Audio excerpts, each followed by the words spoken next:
एक बड़ा सुंदर प्रसंग मुझे याद आ गया। सुदामा कुटी के महात्मा थे वृंदावन में। यमुना जी उस समय सुदामा कुटी के किनारे से होकर के बहती थी।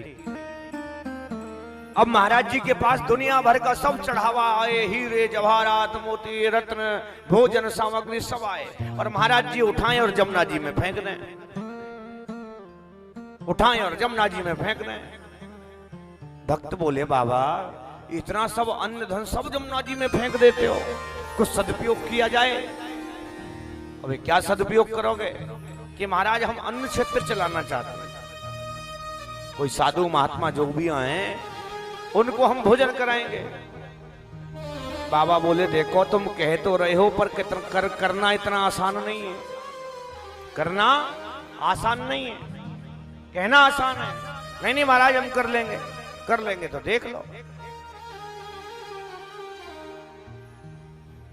अब तो व्यवस्था बना दी गई, कोठारी भंडारी सब बना दिए गए, दरबान सब तैयार हो गए, बढ़िया चकाचक संतों की घुटने लगी, खूब बढ़िया सेवा होती है।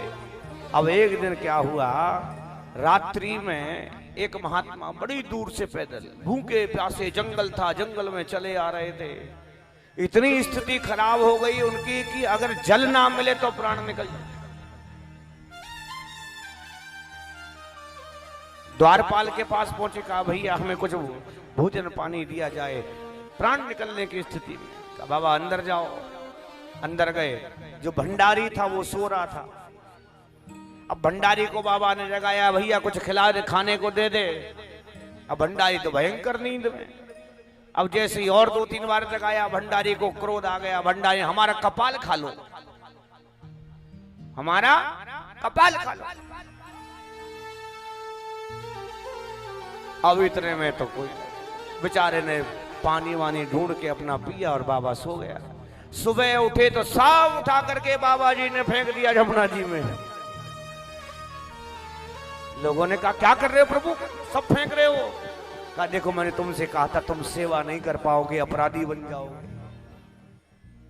क्या हुआ महाराज? अरे रात्रि को तुम्हारे पास संत आया, तुम संत से कह रहे हो हमारा कपाल खा लो। क्या इसीलिए सेवा ली थी तुमने? हमारे घर पर दरवाजे पर हमारे सामने कोई भी आए प्यारे, वो खाली हाथ नहीं लौटना चाहिए। जो सामर्थ्य है वो दान करो, नहीं हो तो हाथ जोड़ करके कहो प्रभु हमारी सामर्थ्य नहीं है, हाथ जोड़। अपमान करने का कोई अधिकार नहीं।